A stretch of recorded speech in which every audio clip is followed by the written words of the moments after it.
Say hello, everybody. Hello, hello. Welcome back to another Fresh Paint Live with Kelly. So glad to see you. When you come rolling in, please say hello. I have a little bit of a special giveaway I'm going to do today. And then it's also going to extend into Friday. So it's going to be probably a two-part video that you can look forward to. So say hello, and I will kind of explain what I'll be doing during the live today. And I'll explain how the little gift will work and how you will be able to win that. And like I said, say hello if you're brand new.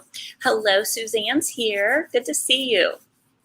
Thank you for spreading the love. Thank you. Hi, Jimmy Swift and Christine. Hello, hello. Good, good, good. See you guys coming in. So it is going to be a two-part video, and here is why. We had a little bit of tech problems going on with the way that I choose a winner when I have a gift. So we're going to be doing a book giveaway, but we're also going to do a paint giveaway. The paint giveaway is going to be today. Oh, I'm not supposed to say the G word. I'll say the gift, the gifting. Okay. So let me see. Pull my stuff together. Was late getting in here today and getting ready. So, hey Marie, how are you? Tuscan Summers in the house. Cherry is here. Teresa Carter, hello. Good to see you all. Do I have anybody that's brand new that's here? Let me go grab my other little gift. Here it is.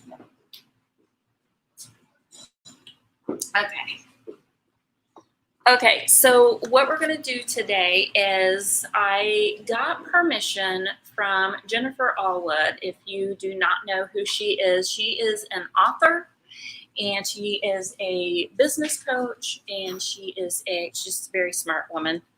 But she is the author of the book, Fear is Not the Boss of You. And I did talk to her. I have permission from her to put this on Audible as I'm painting. So I will be starting this today so that you can you get a little bit of a taste of it, of what the book is about. It's oh my goodness, you guys, look, I got a little bit of paint on that. I'll get that paint off, by the way. Oh my goodness, see what happens in Paint Studio? I'm so embarrassed. I'm not open today. I'm open Wednesday through Saturday, Joanna. Anyway, oh look, it's coming right off. See, it's good. So anyway, this is a little bit of a faith-based book, but other than that, anybody can get something out of it. But I do want to let y'all know that it is about just kind of like conquering your fears, of course. Fear's not the boss of you. And she has a lot of tips of things that she has done in her life that have made a huge difference. And I have this on Audible. I have a hardback, and I also bought an extra one to give out to all of you. So this is the one that's going out to you. This will be on Friday. We had some tech issues on how we were going to come up with the winner. So my VA is getting that pulled together. So Friday night at 6, we will be doing the giveaway of Fear is Not the Boss of You. It's a wonderful book. Like I said, I have it on audio too, so that I can have it playing like in the car when I'm driving.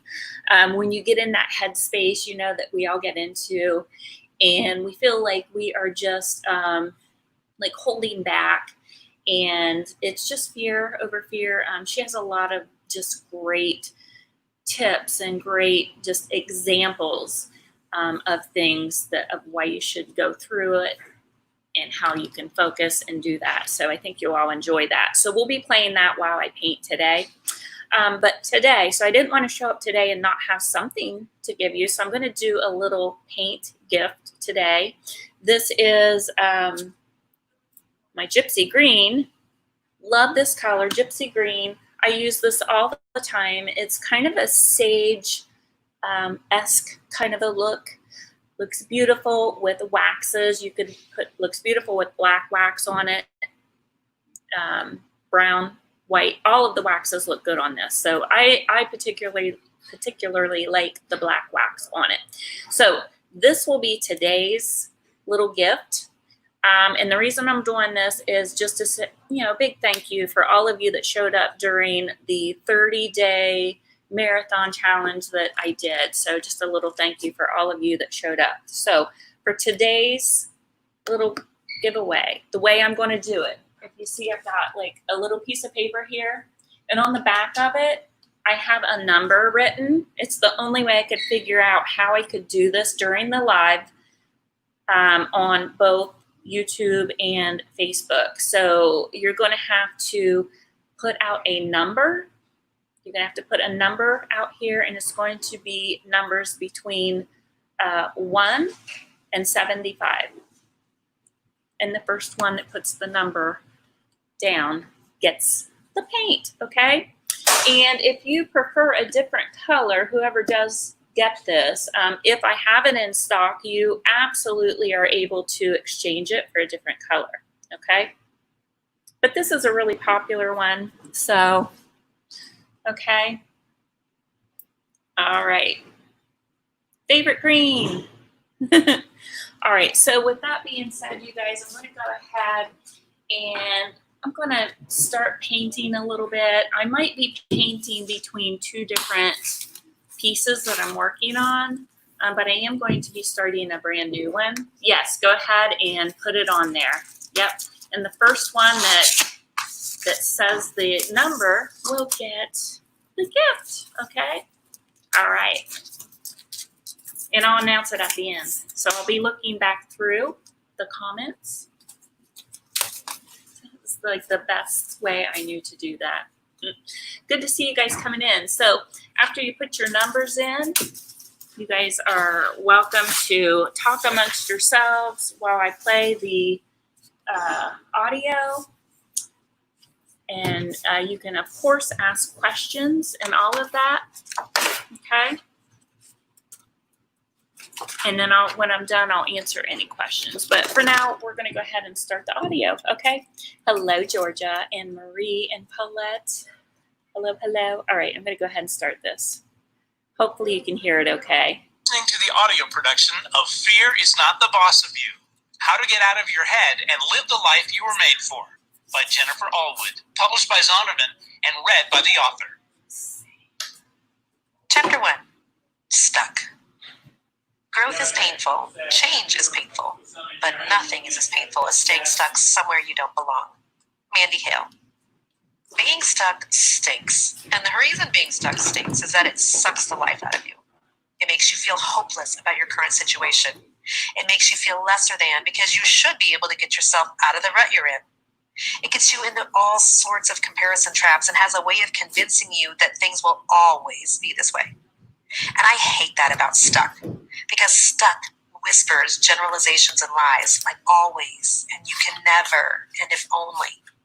And even though it's a whisper, over time you get so... Okay, Christine had a question. I just want to answer. You can guess more than once, so yeah. ...used to the sound of stuck in your own head that it doesn't require shouting anymore. You have resigned yourself to thinking that your situation or your life or your relationship or your business will always be the way it is now, and you just need to accept that. And if that isn't bad enough, stuck sucks the life out of others too. You weren't meant to stay stuck, and so inevitably, you will not be the best wife, mother, daughter, sister, friend you can be for someone else when you're knee-deep in it. Your kids are going to suffer. Your spouse will suffer. And the world suffers because it's in dire need of what you have. But in your stuckness, you can't give all that you have because you are not free. When you're stuck, you stay small. And when you stay small, you can't influence others. And when others go uninfluenced, you will stay stuck too. It's a cat chasing its tail situation. This is why you can't stay stuck. And girl, I've got good news for you. You don't have to stay stuck and overwhelmed forever. You are able to do hard things and to do them while you are still afraid. But you do have to get unstuck first. Sometimes being stuck is a result of our bad decisions, and sometimes it's not. Sometimes being stuck happens to us, and sometimes it happens because of us. And trust me when I say I have been stuck many times in many ways and in many, many different seasons. In my 20s, I was stuck in a bad relationship.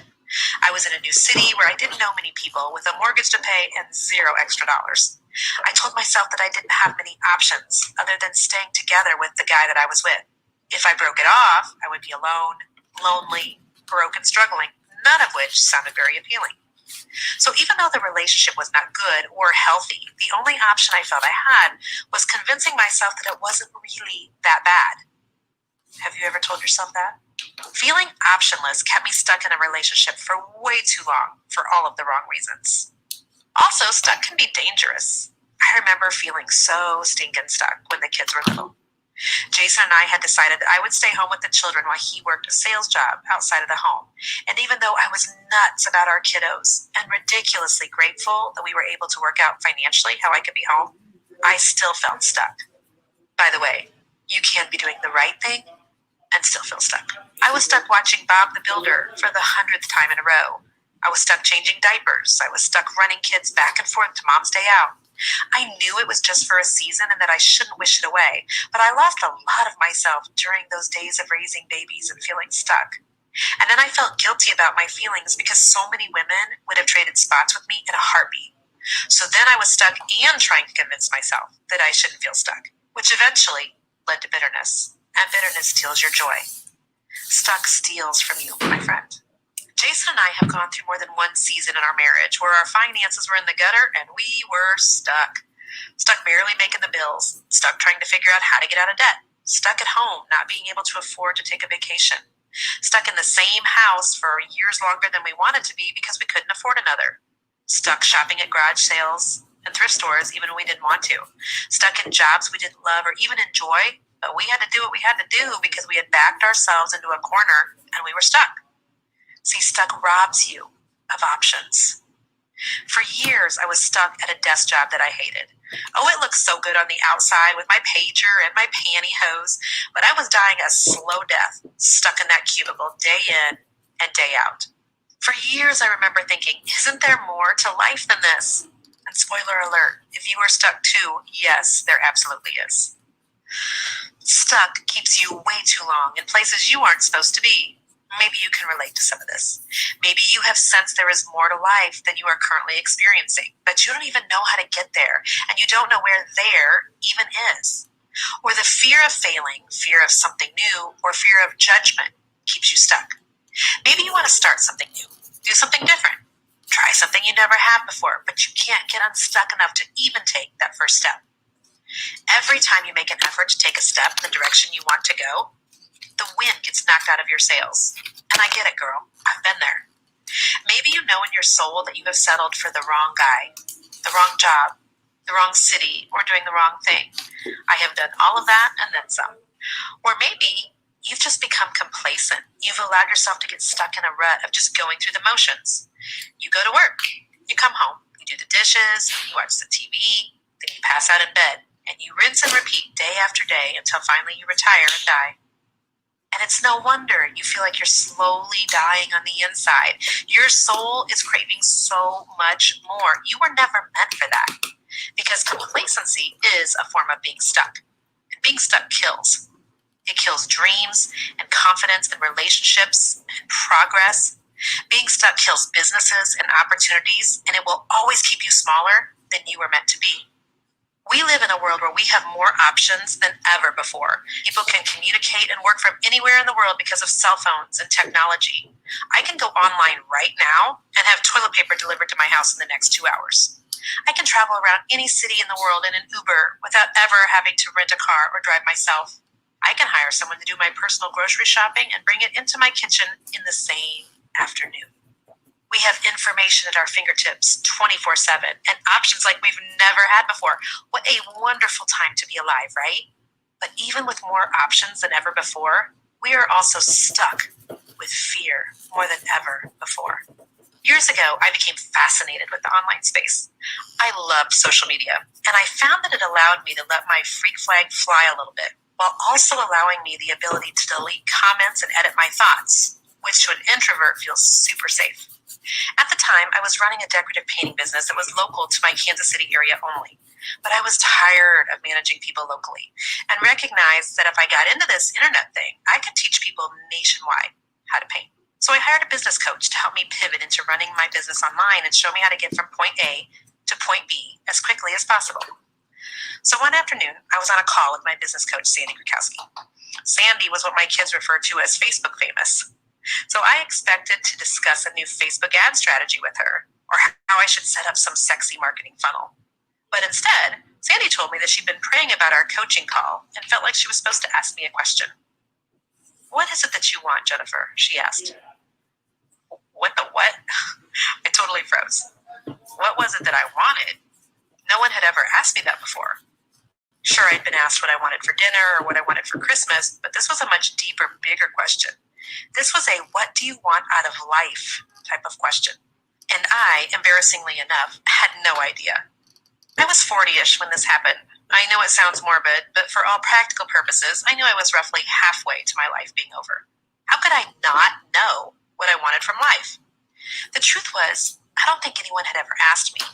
And the other more important truth was, I had never asked myself.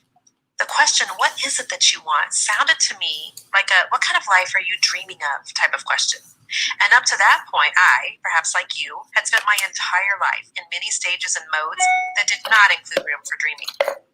Up to that point, I had been in a get a degree mode, get married mode, get a good job mode, in survival mode, in baby rearing mode, in the mortgage making mode. And what I wanted didn't really register much. I had simply been on autopilot. See, most of my life, I had been what I like to call an SRP. An SRP is a super responsible person. Perhaps half of you listening to this are SRPs and the other half of you are married to one, so you will totally understand. SRPs do not go through life wondering, what is it that I want? Super responsible people go through life doing the logical, responsible things that need to be done and doing what others expect of them. We pay the mortgage early.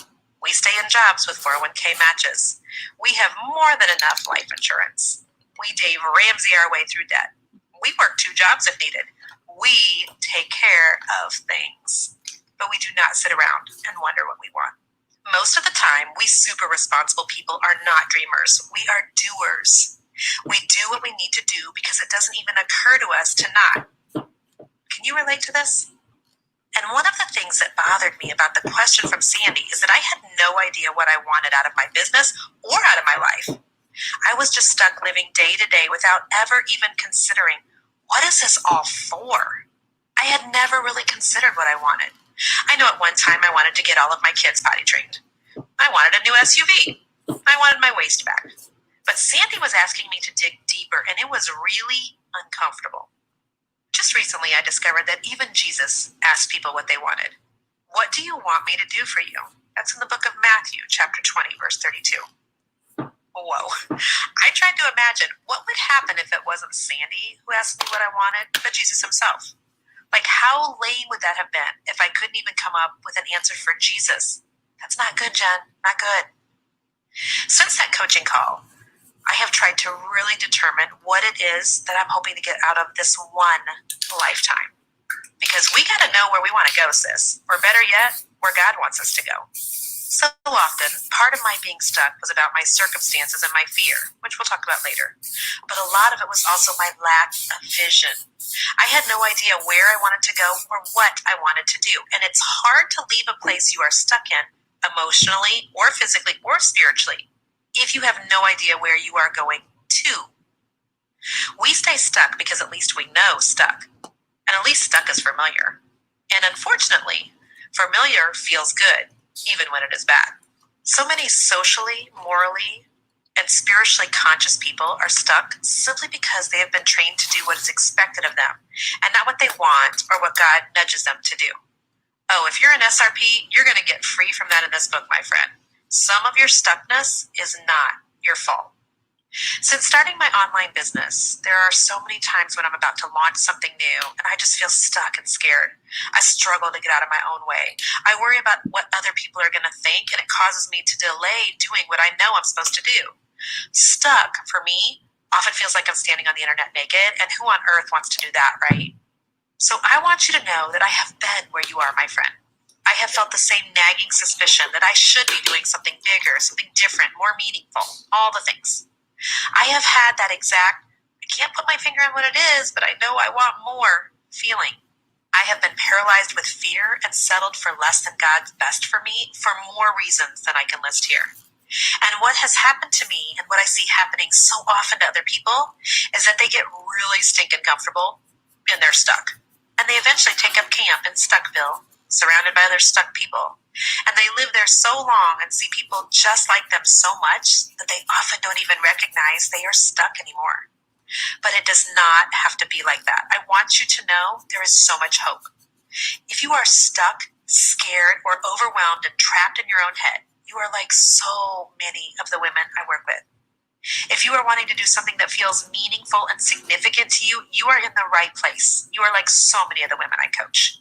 You are gifted in so many ways, but also dangling somewhere in between. I think I can, and who do I even think I am? And yes, girl, in case you aren't entirely sure, there is more for you. God does have more for you than this. And I'm going to show you how to get it.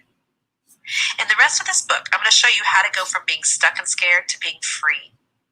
I'm going to show you how you can have a different life than the one you have today without feeling guilty or fearful or overwhelmed. I'm going to tell you how to show up for your own life. Friend, here's what I want you to know. The God of the universe is on your side and in your corner and partnering with you for a life that is wild and free and anything but average. Average people are stuck. They let their fear control their actions. They let their feelings become their boss. But you are not that person. Fear is not the boss of you. You are completely capable of having a life filled with peace and deep joy and expectancy. A life without being stuck. A life without all of the overwhelm. And a life where you have learned how to do things afraid so much that it just becomes natural to you. This is a life worth living. Are you ready? Good Chapter night. 2. Overwhelmed? Right or wrong, make a decision. The world is paved with flat squirrels who couldn't make up their mind. Anonymous. I hate the saying, God will never give you more than you can handle. Oh, really? Tell that to the new widow with 4 children. Tell that to the family fighting cancer. Again. Tell that to the overworked, underpaid, barely hanging on by her fingernails single mother. We are often given more than we can handle, but we are never given more than God can handle. Can I get an amen? Life is just so stinking busy, and it seems like there just really isn't a break from it. One of the greatest lies that Jason and I tell each other is that after this season, it will really slow down. Ha! These days, overwhelmed isn't just something that affects a few people. I think overwhelmed is rampant. It's widespread. It has become the new normal. So maybe you didn't identify with being stuck in the last chapter, but more than likely you can identify with being overwhelmed in this one. I mean, do you even know someone who is underwhelmed? If so, I want to meet that unicorn. I think this is why I lose my mind when I hear my kids say they are bored. Let me hand you my to-do list, sweet daughter. I see your boredom, and I will raise you my overwhelmed. Being overwhelmed for a season is manageable, and it's probably even normal. It's overwhelming to bring home a new baby, right? It's overwhelming to take care of the kids when your husband's out of town. It's overwhelming to prepare to move and launch a kiddo to college at the same time. But what isn't normal is consistently being overwhelmed day in and day out, month after month and year after year. And what's not okay is to let yourself get trapped in your own head where being overwhelmed stops you from making decisions. Overwhelmed happens when there are so many options to choose from and you have no idea which one to choose, or you've been making so many decisions that you just literally cannot handle one more. Your mind starts going in circles, trapping you in all the options, and you end up choosing nothing. A classic example of this is the worst question any husband can ask an already overwhelmed wife. Honey, where do you want to eat? Oh my goodness. That question alone has caused more arguments for Jason and I. Is anybody else? My standard answer is you decide, and I'll let you know if I don't like where you pick. And inevitably, I don't like his idea. I don't want to make the decision, but I do want full permission to have veto power. And all the wives said, amen. Overwhelmed happens too when you begin to overthink things. You get stuck in your own head and you begin to second guess yourself. You make no decisions or poor decisions based on your current feelings of being overwhelmed, and it robs you of clarity and joy. Truth. You are listening to the 4th version of this book. And just saying that makes me want to cuss. I know my editor wanted to kill me, but I convinced her that God had a special place in heaven for her for putting up with me, and that she would forfeit that special spot if she killed me. So here I still am. But I got 20,000 words into writing this book and suddenly overthought it to death and decided it was all garbage. So I started a second time, and I picked that version apart also. Somewhere in the middle of the 3rd version, I decided that my writing was crap, I was crap, and everything was crap, and I started again. #facepalm. It took me over 150,000 words to write a 65,000 word book, my friend. That is what overthinking things looks like if I have ever seen it. And my writing confidence was really in the gutter. You see, being stuck and overwhelmed will always drag us down and convince us there is something wrong with us. I've been blogging for 12 years. I've been writing social media posts for a decade. I know I can write. But the overwhelmingness of writing an entire book was apparently more than my chaotic, blonde-headed brain could digest. For the past few months of writing this book, I have been a poster child for being overwhelmed and overthinking. There's nothing quite like going through in real time what you're writing about in a book. The irony of that is not lost on me. The problem with overthinking things and getting stuck in your own head is it perpetuates being stuck. Overwhelmed people will often be so scared of making the wrong decision that they will make no decision. And oh, friend, no decision is definitely a decision. For example, when your spouse asked you to marry him, if you had not given him an answer, your decision was obviously a no, which he would have known by default since you didn't give him a yes. And this is the problem with being overwhelmed. Often when you can't think clearly enough to make a decision, by default, your decision is a no. There is a meme that you can find all over Pinterest and in any self-help book that says, fear kills more dreams than failure ever will. But I have a different take on that. I think inaction kills more dreams than anything else does. This is why it is so important that you get over being overwhelmed and get unstuck enough to do something. It's so you can get to work doing what you're supposed to be doing. I've noticed something else about myself recently. When I am overwhelmed, I avoid or self-protect by doing other things. For example, the other day, I needed to hit a deadline for this book, and I somehow found myself cleaning out the shorts in my closet. Me, the woman who keeps everything and hates to purge and therefore never cleans out her closet. I was cleaning out my closet. Even though I had a big deadline that day, I was doing a little task. This is a classic situation of being overwhelmed and then doing dumb stuff.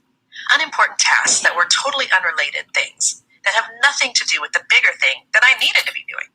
Sound familiar?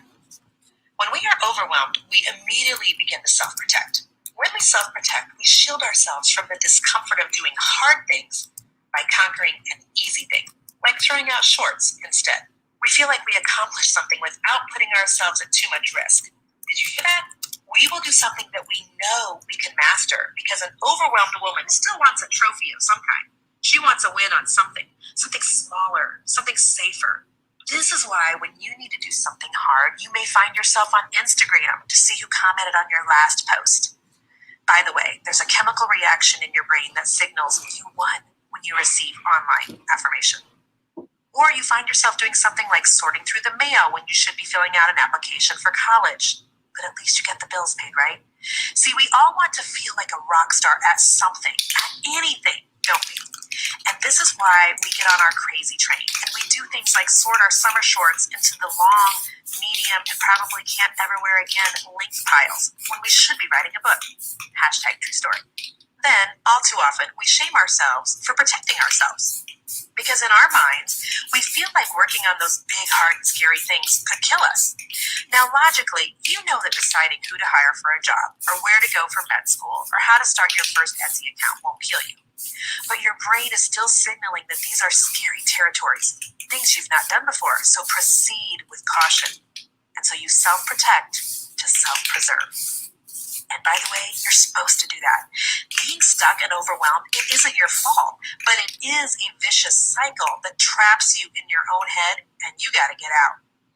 Honestly, we were not meant to have so many choices. Back in the day, your choices were to go out and kill a bear for dinner or go out and kill a wild boar. There was no smorgasbord of choices assaulting our minds and our eyes every single day. I saw this all the time in my decorative painting business that I owned for 17 years. I loved learning new painting techniques and doing sample boards. I couldn't wait to get the samples into my portfolio so I could dazzle all my potential clients with great possibilities for their home. But what I noticed is that if I took my entire portfolio in with me, with every one of my paint samples, my clients would have a really hard time deciding. And it would frustrate me because it would make me feel like they didn't like my work. But in reality, because there was so much to choose from, they couldn't choose it all. Eventually, I got smart, and I figured out that less was more. If I knew someone was looking for light textured walls, I would take in only 3 or 4 different samples to show them. With fewer options, my clients felt less overwhelmed and they could make decisions much more quickly. It saved us all time and headaches, and that was such an eye-opener for me. Being overwhelmed can easily put us in the pit of comparison, because we wonder why she is able to handle the pressure and we are not. In the pit of jealousy, because I want to handle things the way she does. And in the pit of stuck. Since I don't know how to do it like that, I just won't do it at all. That ain't the pit for you, sis. God has a better place picked out for you than that. A place that has fur pillows with shag rugs and glittery accessories. Not the stench of the place you've been in, overwhelmed and stuck. And I want to help you figure out how to get to that place of freedom. But before that, we need to talk about why you've become stuck and overwhelmed in the first place, because sometimes knowing how you ended up in a place is the ticket to getting out. Buckle up, friend, because it's time we talk about fear. So good, isn't Chapter it, you 3. guys? How Scared? many of you have this book? It's like the smarter you are, the more things can scare you. Catherine Patterson, Bridge to Terabithia. So if you're currently feeling overwhelmed and stuck, I would bet my last Hobby Lobby 40% off coupon that you're also tied up in knots with fear. You fear you're going to be stuck forever. If you try something to get unstuck, you fear you will fail miserably and everyone will see it. Or you fear that the new thing will be worse than being what stuck was. Or perhaps you're overwhelmed with all your choices. Or you fear that the new thing will be worse than being stuck. Or perhaps you're overwhelmed with all your choices, and the fear of making the wrong one makes you freeze. Does any of that sound familiar? You fear saying no to people, so you say yes to that PTA position, or that church volunteer job that you actually have no time for, which just makes you even more overwhelmed, as does your fear of doing the wrong thing, or doing the right thing in the wrong way, or at the wrong time. Basically, being stuck, being scared, and being overwhelmed, they're all sister wives, and it isn't a good relationship. They all come back to the fear of something. They all take up camp in the same place, and they basically look and smell the same. And they all lead you down the same road of confusion and destruction. Fear makes us behave in ways that shock ourselves, because logically, we know our fear makes no sense. We don't apply for a job promotion that we know we're totally qualified for, because we're afraid of not being ready or not getting it. Or worse, we fear that we will get it, and then we need to actually do the thing we said we could do. Fear will make you hold back from announcing a recent business success because you're afraid of being judged by family members that you really don't like that much anyway. Fear will make you delay hitting publish on a website you spent months building and thousands of dollars creating. Fear will make you stay in a place that you have outgrown for longer than you should stay, because what if it's worse over there? I learned this the hard way. At the age of 25, I was dating Jason and working full-time for an insurance company. I didn't love the job, but as an SRP, I was terrified to do anything different than stay a slave to the cubicle. Not only did I stay, but I even went back to college to finish my degree in order to get a better job at the company I didn't love in an industry that I hated. Oh my gosh, even saying that now, I just literally want to sack myself. I'd gone to college for 1 year right out of high school, but I blew my academic scholarship because my grades reflected my poor choices. And by the way, poor choices is code for boys and beer. The truth is, at age 25, I probably wanted to go back to school to prove that I could finish more than I actually wanted a degree. So I started taking night classes, but not entirely sure of what even for. After a couple of years, I was done with my prerequisites and it was time to declare a major. I'll never forget the day I sat in my advisor's office and she asked what degree I was interested in. And I told her how I loved houses, how I had purchased my first home at the age of 21, because as a super responsible person, I didn't like the idea of wasting money on rent. By the way, what a huge responsibility for a 21-year-old. My friends were in the bar buying quarter margaritas, and I was working overtime to pay mortgage insurance. But I decorated that little house pretty darn cute, if I don't mind saying so myself. I was a professional at garage sale finds and thrift store treasures and repainting and repurposing. Creating a space that I loved and felt good in brought me really deep joy, and I found I was a real natural at it. I could somehow see how to put a room together and make colors work, and it was the thing that tripped my trigger. My mom had always decorated our home beautifully growing up. My favorite Aunt Barb sold home decor through home interiors and gifts, and my grandmother loved everything fancy. I came from a long line of decorating women and was super passionate about it. I crackled walls long before crackle was even a thing, and I was designing my master bedroom closet on a piece of paper for a contractor to build me before California Closets was even on the internet. You gotta understand, this was back in the early 1990s when Google was barely here. Pinterest was not even a twinkle in the internet's eye. And HGTV was officially on the air, but Hildy was busy stapling flowers to bathrooms and gluing hay on people's walls. For the love. So the Trading idea of places. becoming a professional decorator who actually made real money wasn't a thing I'd seen done before. I didn't know any decorators or know anyone who used a decorator. I assumed people weren't banging down the door to get hay glued onto their walls. I mean, seriously, did you see that episode? I'm still scarred by it. And so I told my advisor that too.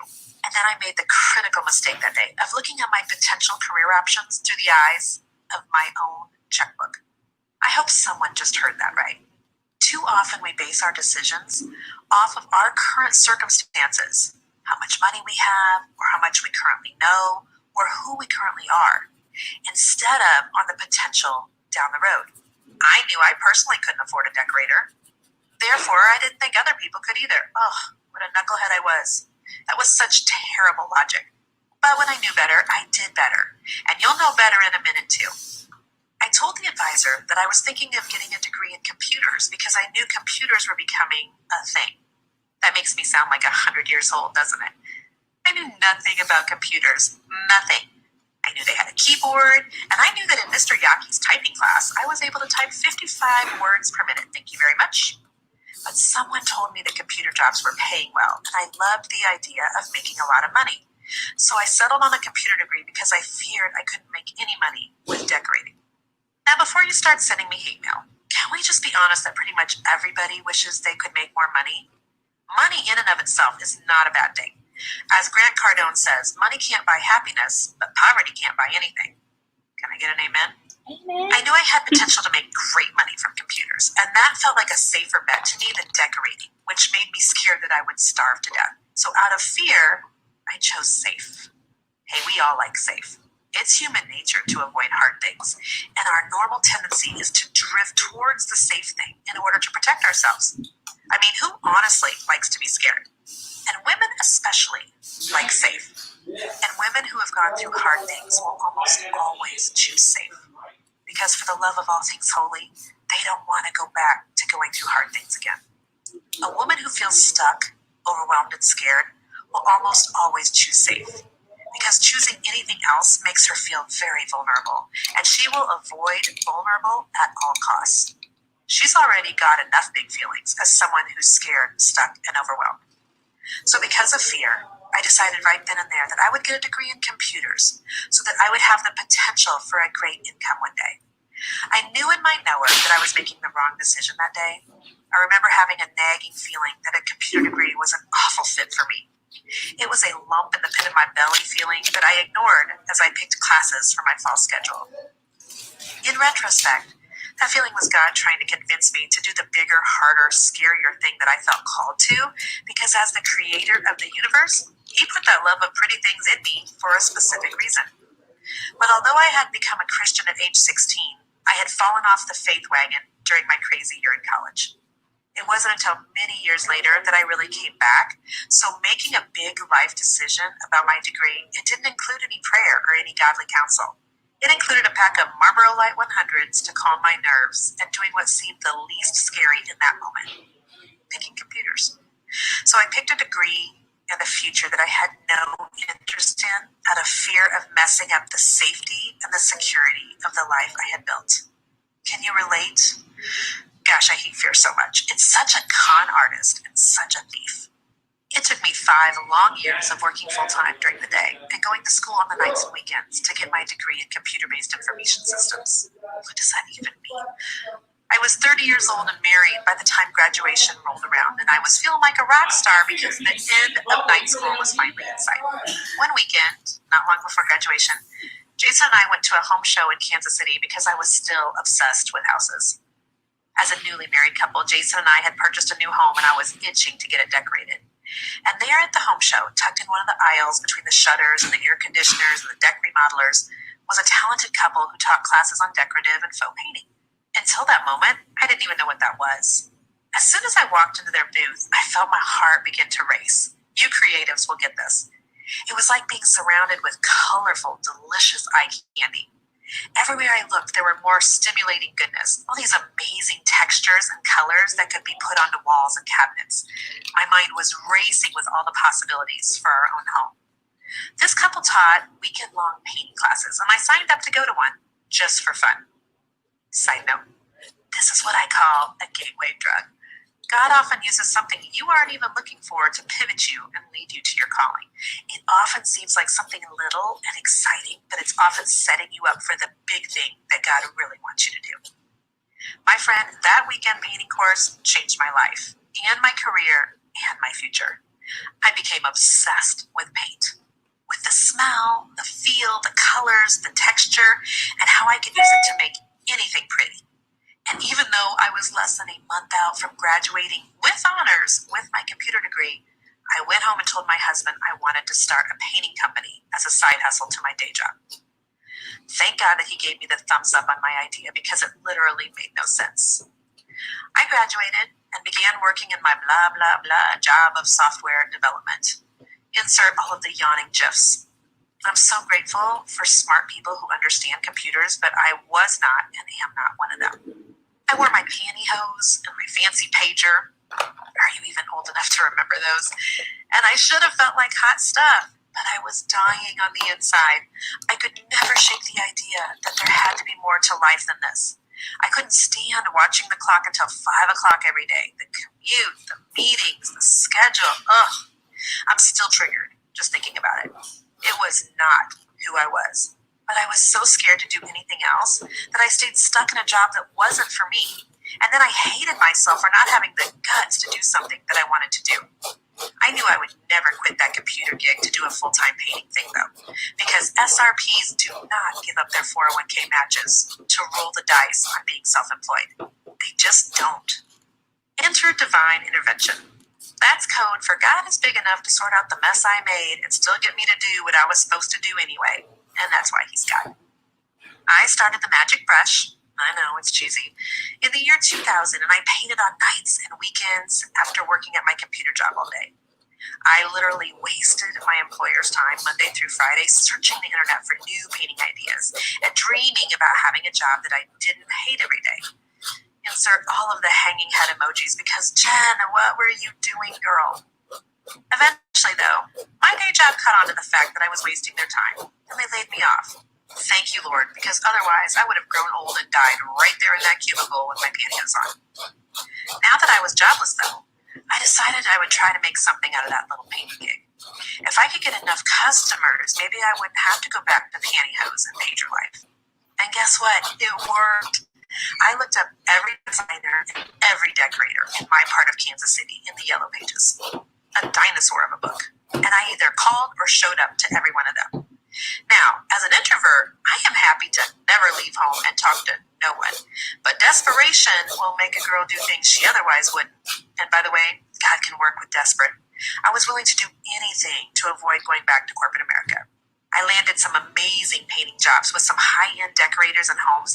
I ended up owning that painting company for 17 years and working in 3 homes for Extreme Makeover Home Edition. Our painting was in sought-after homes, in parades, on TV, and in magazines. And that eventually led me to coaching other creative women on how to build their local businesses online. It was my honor to own that painting company for so long. Yes, my life is lovely without having that decorating degree. But I'll always know that fear made me choose safe, and it cost me years, 5 of them to be exact, of life while I slugged it out at night school. And that makes me sad. Sad enough, in fact, to write a book for you so that I can help you to do things differently. I wrote for you the book that I needed at that time in my life. We all know that fear is a liar, but it's a really good one, isn't it? Fear will convince you to wait because surely if you're scared, it must be bad timing. Fear will convince you to settle for less than you deserve. I love the saying by Bob Goff. Fear and insecurity will always try to talk us into settling for lesser things. Isn't that true? We can all think of someone who's in a horrible relationship. And it's so obvious to us, right? Like, why did she settle for that knucklehead? But I guarantee you, she settled out of fear. Fear that no one better would come along. Fear that she would be alone forever. Fear makes us hide. It makes us play small so that others won't see us. Sometimes that means really small. Does anybody else have an issue with feeling exposed? I'm married to a complete extrovert. Jason is the life of the party, 100% fine with getting all of the attention all of the time. He's the one at wedding receptions pulling a necktie back and forth between his legs on the dance floor. There may or may not be proof of this on our own wedding video. So in other words, Jason doesn't mind being seen. In fact, he enjoys eyeballs on him. I, on the other hand, do not. Let me hide. When we go to the kids' basketball games together at school, and we get there after the game starts, I will literally walk under the dark, smelly bleachers rather than cross the floor in front of everyone. If we're at a football game, I'll sit in the first open seat I spy, even if it's low and the view is bad, just in order to get out of everybody's sight and blend in. And I have always been this way. My fear of being seen isn't a new thing since being successful in my business, but the success has amplified it and makes me want to hide even more. Maybe you don't have a fear of failure or a fear of being seen, but do you have a fear of success? A fear that if you become successful, you won't be able to keep it up, to sustain it, or to keep it? I coach over 3,000 businesswomen every month in my paid coaching groups. And I can tell you with as much absolute certainty as me sitting here eating a bag of potato chips in bed right now, that there are as many women scared to succeed as there are women scared to fail. Oh yeah, that's truth right there. We are so much more comfortable in struggle than we are in success because the struggle bus is comfortable, isn't it? It's got plenty of seating, an air conditioner to keep us cool, and we can depend on it to show up. Often, when we've been stuck and struggling for so long, it becomes the place we know best and where we're the most comfortable. Years ago, I did a course on how to paint furniture. It was a $47 class that was going to last a few hours, and I was praying for 200 women to sign up. Well, I hit 100 signups, and I was like, yes, girl. And then I hit 200 signups, which is what I prayed for, and I did a happy dance. And then I hit 300 signups, and I started to panic just a little bit. Like, what in tarnation was even happening? Then I hit 400 signups, and I pitched a fit on the inside. You would think that I would have been rejoicing at doubling my goal and doubling what I had asked God for, but suddenly I felt very unworthy, and fear kicked in like the flu bug at elementary school. I was in the fetal position, sucking my thumb quicker than you could say Tamiflu. I couldn't come to terms with that many people signing up, and now I had to deliver. What if they all saw through me? My best business buddy is Carrie Robina. She's an incredibly powerful businesswoman and podcaster. She started running Facebook ads a few years ago to grow her following on social media, and they were working super well. When she hit 20,000 Facebook followers, I called to congratulate her, and I can remember my shock when she told me that she had turned her Facebook ad off. Why? It was working so well. She said she did it impulsively because the success of it was scaring her. She worried that she wouldn't be able to handle her growing business, and in a panic, she turned off success. I'm telling you, ladies, people, me included, do weird things all the time when we start to see a little success. But fear isn't just about business. There are studies that show sometimes women will not lose weight that they need to for fear of drawing unwanted attention to themselves or fear of being noticed. Fear does strange things to us. It makes us act irrationally and behave in ways we know are not good for us. So between being stuck, overwhelmed, and scared, it's no wonder that so many women are playing small. It feels like so much work is required to get past those things, doesn't it? And friend, I want you to know that your feelings are not always your fault. There are some things going on in the world and in life that are partly responsible for you being where you are today. In the next chapter, we will figure out who to blame for your big feelings of being stuck, overwhelmed, and scared, so we can start to change them. Sounds fun, right? Who to blame it all on is coming up next. That's pretty good, right? How many of you have this book already? Anybody? Anybody have it already? We're gonna have to go through back on the comments and see who wins. So today, the giveaway is a little sample of paint. This is Gypsy Green. If I have a different color that you would prefer to have with whoever wins, by all means, you can trade it out if you would rather not have the green. This is beautiful, though. How many of you have this already? Again, I have the hardback. See, and this is how I get paint on stuff, guys. This is how I got paint on it. So I have hardback, I have audio, and then I bought an extra hardback. So I bought a total of 3 copies. Oh, good, it scraped right off. So Fear is Not the Boss of You. Stephanie says she has it. Tuscan Summer says that was awesome. Yeah, I often listen to books on audio while I work, and sometimes I listen to different podcasts as I work as well. So Friday at 6 o'clock, we will be gifting this to somebody. So make sure you write that down on your calendar and you set yourself a reminder so that you can get in, maybe win it. That would be awesome, right? So I'm going to have my VA, though, handling that portion of it just so that I know that it's fair. Today, the most fair way I know to do was to just pick a number. I wrote it out before we even started, and then you were to choose a number between 1 and 75. So I'm going to water it out here. Show you all the number. So I'm just going to roll back clear to the beginning, and I'm going to see the first person, and this is both on YouTube and Facebook here, this giveaway. So the first person that I see on my feed, Georgia says, I hate stuck. I do too. Ooh, it might have been Christine. Wait a minute. Let me double check. And it has to be how I see it on my screen, okay?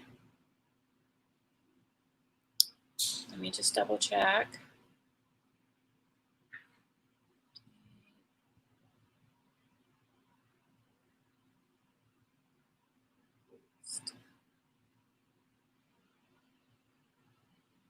Oh, wait, she said 35. That's 37. Never mind, Christine. False alarm. She's probably already jumping for joy. Oh, and she said it's speaking to me. Hi, Jolie Lincoln. How are you?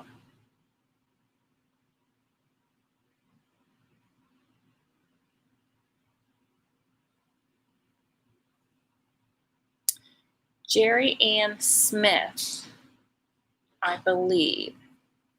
Let me double check. Make sure. Looking for 37.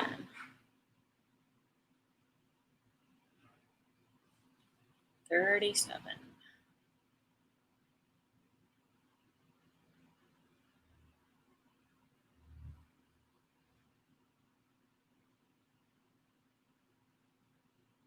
Yeah, Marie, I agree. The first hit's so good. 37.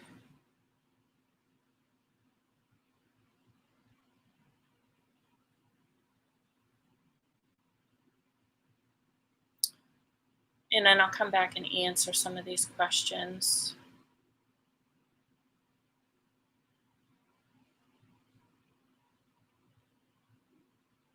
Yep, Jerry Ann Smith. You're the winner. Jerry Ann Smith. Write that down. Write the name down. That's cool, Jerry.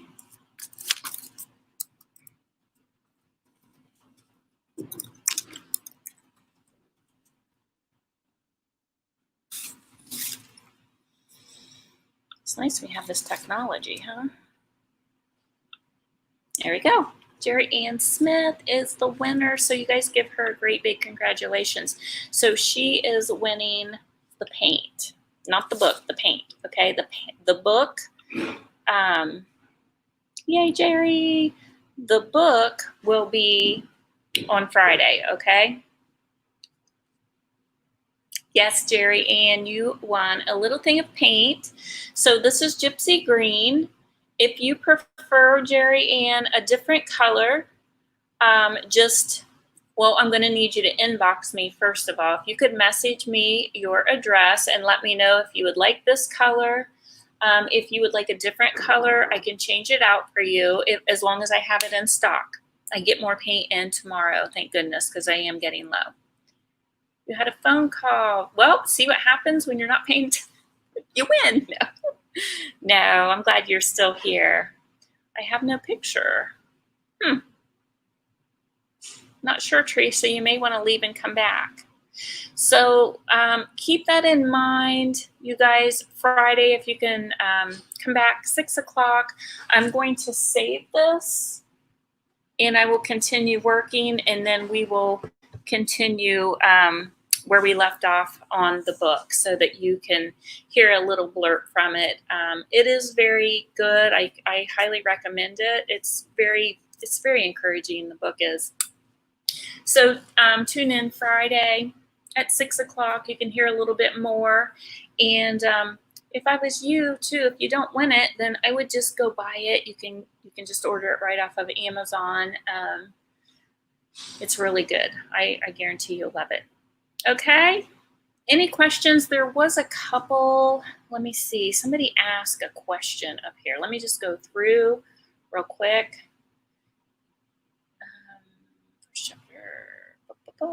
Somebody asked, what am I doing?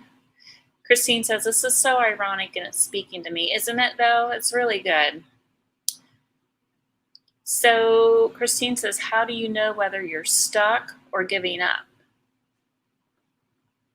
Whether you're stuck or giving up. That's a great question. So how do you know if you're stuck or you're just giving up? I mean, I feel like if you are, and I'm going to just kind of talk about my own experience here because it's all I have to compare that question to. There was a time when I thought about just throwing in the towel, shortly after I started selling locally here, and I was selling at another spot, and everything just kept falling apart. I just thought it was just falling apart. And the best advice I could give you is just take it to prayer, because after I prayed about it, it was either like the next day or 2 days later, boom, I got this place that I'm in right now kind of just kind of plopped into my lap. And so I highly recommend praying about it and just asking for an answer. But if you're truly passionate about something and that's where your passion lies, I always think of like God is like the best dad in the world. And what's the best dad in the world? Best dad ever? Dad just wants to see his kids happy, right? So if you're given a talent or you're given that passion about something, he's truly wants you to be the best at what you're good at, right? So I don't know. That's just my analogy of it. Yep, I keep doing that, trying to use my vape. And you can also we can talk further on that, Christine, too, as if there's anything that I can help you with. Is this to do with work, or is this a personal matter?